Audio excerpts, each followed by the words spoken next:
नमस्कार। सासाराम नगर निगम चुनाव की चर्चा बहुत तेज हो गई है और बहुत इस चुनाव को लेकर जिस तरह की सरगर्मी होनी चाहिए उससे ज़्यादा सरगर्मी दिखाई पड़ रही है। सरगर्मी इसलिए दिखाई पड़ रही है कि माना जा रहा था कि जो चेहरे राजनीतिक रूप से सशक्त हैं और जिन चेहरे को लोग विधानसभा या संसद में देखना चाहते थे वो चेहरे अब सासाराम के मेयर या डिप्टी मेयर के चुनाव के लिए दिखाई पड़ रहे हैं। इसीलिए लोग कह रहे हैं कि क्या सासाराम नगर निगम जो का चुनाव है इतना महत्वपूर्ण हो गया है कि जो चेहरे संसद में या विधानसभा में दिखाई पड़ने चाहिए था वो चेहरे अब सासाराम की सड़कों पर या सासाराम के जो जहां पर नामांकन हो रहा है वहां दिखाई पड़ रहा है। हमारे साथ एक राजनीतिक रूप से काफ़ी परिपक्व माने जाने वाले रिंकू सिंह जी हैं जो काफ़ी एक तरह से राजनीति के क्षेत्र में पकड़ रखते हैं और इनका विचार जो है वो काफ़ी मायने रखता है, वो परिवर्तन लाता है, मतदाताओं के मन पर असर डालता है। रिंकू जी आज आए हुए हैं आप मेयर के प्रत्याशी के नामांकन में भाग लेने के लिए, जैसा मैं जान रहा हूं। आखिर ऐसा क्या हो गया मेयर पद में या मेयर का जो चुनाव हो रहा है उसमें इस तरह का क्या है कि आपको आना पड़ा यहाँ? पहले तो आपको धन्यवाद। जैसे कि आप जानते थे कि पहले सासाराम नगर परिषद में था, अब पहला बार इसका नगर निगम में चुनाव हो रहा है। इसमें जनता में बहुत व्यापक असर है। पहले पूरे देश में सासाराम सबसे पिछड़ा में था, लेकिन हम लोग चाहते हैं कि अच्छी प्रत्याशी जीते यहाँ से, जो प्रतिनिधित्व करें यहाँ की, और नंबर 1 पर सासाराम नगर निगम को लाने का उद्देश्य है हम लोग को, बस यही है। अच्छा, क्या लग रहा है नगर परिषद रहते हुए सासाराम का जो कुछ विकास हुआ आप जानते हैं, सफाई के मामले में क्या कुछ सर्वेक्षण आया, रिपोर्ट आया, उसको भी जानते हैं। क्या लग रहा है कि नगर निगम बनने के बाद इसका पूर्ण विकास हो जाएगा? केवल नाम बदलने से विकास हो जाएगा? नाम बदलने से देखिए विकास नहीं होगा, लेकिन वैसा हम लोग मेयर चुनेंगे जो जनता के प्रति समर्पित हो और काम के प्रति ईमानदारी हो उसको, और वही नगर निगम को स्वच्छता के प्रति आगे ले जाएगी। और हम लोग को पूर्ण विश्वास है कि इस बार नगर निगम में सासाराम अव्वल रहेगा, सफाई में, स्वच्छता में, हर दृष्टिकोण से। देखिए, इस बार का जो पद है वो महिलाओं के लिए आरक्षित है, डिप्टी मेयर है मेयर के लिए। आप जानते हैं कि यहाँ का इतिहास आप देख चुके हैं कि किस तरह से महिलाओं को जब मिली सत्ता जो संचालन करने के लिए यहाँ का जो संचालन महिलाओं के हाथों में गया तो क्या कुछ हुआ। लाइट घोटाला हुआ, कंचन देवी जेल में गई। आखिर इस बार भी ऐसा क्या है कि वो काम नहीं होगा जो पहले हो चुका है? उस इतिहास को कैसे नहीं दोहराया जाएगा? आखिर क्या है महिलाओं में कुछ खास, कैसे देख रहे हैं आप? इसीलिए हम लोग चाह रहे हैं, जो पूर्व की भांति जो महिला थी, जिनके पति ही, महिला को तो कुछ जानकारी था नहीं, सिर्फ सिग्नेचर करती थी, उनके पति ही चलाते थे, तो गलत सलत काज करके महिला जेल में चली जाती थी। लेकिन हम लोग यही चाहते हैं महिला सशक्तिकरण के लेकर कि वो महिला को चुनाव हम लोग जिताएं जो सक्षम हो और खुद पढ़ी लिखी हो और जो जागरूक हो और जो अपने से फाइल पढ़ सके और तब सिग्नेचर करे, गलत अफसर उसका नाजायज़ फायदा नहीं उठा सके। अच्छा, जब बताइए कि जो भी जिन पर कार्रवाई हुई है, चाहे नाजिया बेगम हो, कंचन कुमारी हो, उनके पीछे क्या अफसर जिम्मेवार हैं या उनके पति जिम्मेवार हैं? किनको मानते हैं आप?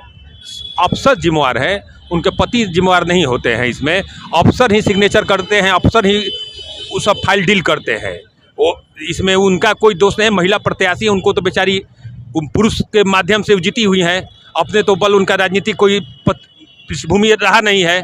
इसलिए इस बार हम लोग महिला को, अच्छी महिला को चुनेंगे, मेयर बनाएंगे और उप मेयर भी बनाएंगे और सासाराम को विकास में अव्वल करेंगे।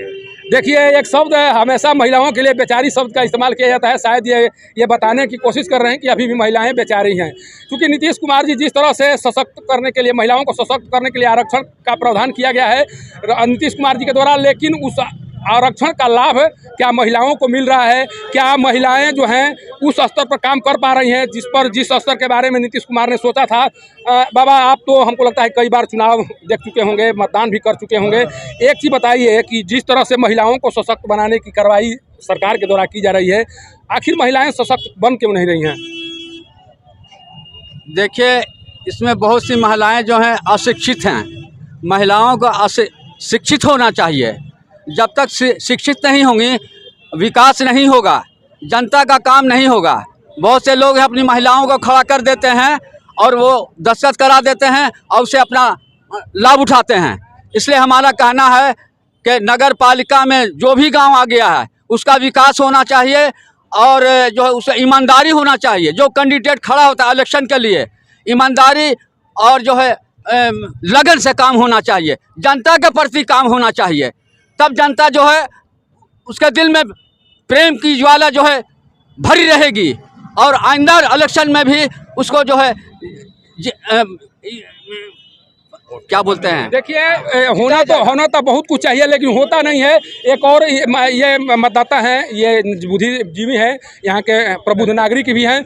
हम ये जानने की कोशिश करते हैं कि देखिए जो प्रचार अभियान चलाया जा रहा है उस प्रचार अभियान में देख रहे हैं कि पुरुष का चेहरा ज़्यादा नजर आ रहा है, जो कि मेयर पद में महिलाओं को आना है, महिलाओं को आगे जाकर काम करना है। फिर भी संख्या ज़्यादा पुरुषों की क्यों दिखाई पड़ रही है?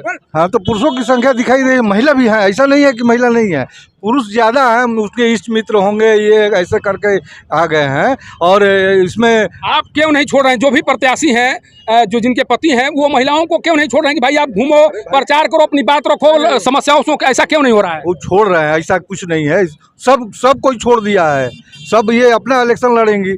अरे हम लोग हैं, घर के हैं, इसलिए चले आए, हम लोग भी आए, नॉमिनेशन है आज। महिलाओं को छूट मिल रही है जो मिलना चाहिए? अभी छूट मिल रही है कि नहीं? पूरा मिल रही है। जब छूट मिल रही तभी ना तो खड़ा हो रही हैं ये। ना खड़ा तो हो रही हैं, जीत भी रही हैं, लेकिन जिस स्तर पर उनको काम करना चाहिए अपने मन से कर पा रही हैं। हाँ, इसमें कोई शक नहीं है। देखिए बाबा, आप भी कुछ बताते चलिए, क्योंकि जो अभी परिदृश्य दिखाई पड़ रहा है सासाराम शहर में, आप भी हो सकता है कि उस परिदृश्य से प्रभावित होंगे, क्योंकि चुनाव तो हो ही रहा है, लेकिन चुनाव में ये मायने रखता है कि सबसे कर्मठ व्यक्ति या वैसे प्रत्याशियों का चयन हो जो शहर का विकास कर सके। आखिर इन प्रत्याशियों का चयन कैसे होगा?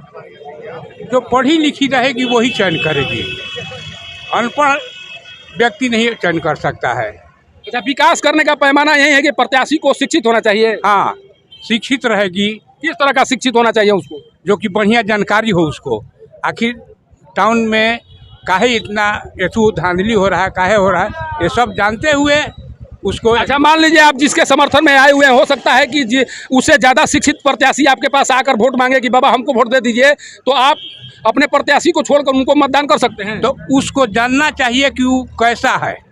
लोग कहते हैं कि वो शिक्षित है, सब कुछ ठीक ठाक, मान जाएंगे आप? नहीं, उसको जानना चाहिए कि वो काम करने लायक है कि नहीं। जो करने लायक होगा उसी को दिया जाएगा। उसमें आप जात पात नहीं देखेंगे? नहीं, कुछ भी नहीं। देखिए, कहने के लिए तो सब कुछ कहता है, सब कोई कहता है, ये कहता भी है कि हम विकास के आधार पर वोट करेंगे, लेकिन जब वोट करने का समय आता है तो क्या कुछ होता है ये सब लोग जानते हैं। अभी जिस तरह से अभी जो प्रत्याशी सामने आ रहे हैं, उस प्रत्याशी में जाति और धर्म का नारा उठने लगा है, और इस जाति और धर्म के आधार पर चुनाव होने की बात भी सामने आ रही है। कुछ और लोग हैं जिनसे हम चाहते हैं कि वो भी अपना मत दे दें। देखिए, एक बाबा गेरुआ धारण किए हुए हैं। आप कहाँ आए हुए हैं? जी, हम आए हैं कुमारी पिंकी जी के नॉमिनेशन में। तो आप तो सन्यासी हो गए हैं, आपको इन नामांकन से क्या मतलब है? बिल्कुल, अगर हम लोग नहीं रहेंगे इस सत्ता में तो हमारा देश चौपट हो जाएगा। देखिए, यहाँ से अयोध्या तक हम लोग रहते हैं और करते हैं, तभी तो धर्म के हिसाब से देश बचा हुआ है। धर्म चाहिए, धर्म का विकास चाहिए या क्षेत्र का विकास या गली नली का विकास होना चाहिए? कैसा होना? धर्म का विकास और क्षेत्र का विकास सब मिलता जुलता है। अगर साफ सफाई नहीं रहेगा तो धर्म फिर कहाँ बसेगा? धर्म की राजनीति जो हो रही है पूरे भारत में, उसको सही मान रहे हैं? बिल्कुल सही है। आपको भी लगता है कि धर्म की राजनीति होनी चाहिए? नहीं, धर्म की राजनीति नहीं होनी चाहिए जी। वोट करते समय क्या विचार करेंगे आप? हम बढ़िया जिसके ऊपर FIR ना हो, बढ़िया शिक्षित महिला हो, उसके हम वोट करेंगे। कुमारी पिंकी देवी की तरफ से हम आए, वोट देंगे। देखिए, अभी जितने लोगों से मेरी बातचीत हुई, जो कुछ बताया गया, हालांकि अब बताने के बाद वो कितना कायम रह पाते हैं अपने विचारधारा पर, किस तरह के प्रत्याशियों का चयन कर पाते हैं, ये तो 20 तारीख के बाद पता चलेगा। लेकिन इतना तो तय है कि अभी भी जो चुनावी रंग दिख रहे हैं, उस रंग में जाति और धर्म जरूर मिला हुआ है। उस रंग को मिटाना शायद मुश्किल है, कारण कि अभी भी जो गोलबंदी हो रही है वो धर्म और जात के नाम पर हो रही है। और इस चुनाव के लिए सबसे बड़ी विडंबना यही है कि जब तक से आप धर्म और जाति से ऊपर उठकर विकास के नाम पर या जो शिक्षित उम्मीदवार हैं उनके नाम पर अगर मतदान नहीं करते हैं, तब तक से सासाराम शहर का विकास नहीं होगा। और बार बार आप कहते रहेंगे कि सासाराम अभी भी नरक बना हुआ है, सासाराम के गलियों में पानी भरा हुआ है, सासाराम में कचरा का अंबार लगा हुआ है। ये तब तक सुनाई पड़ते रहेगा जब तक से आप जाति और धर्म से ऊपर उठकर वोट नहीं करेंगे। सासाराम के मल्टीपर्पज हॉल के बगल से पब्लिक न्यूज़ के लिए सत्येंद्र चौबे की रिपोर्ट।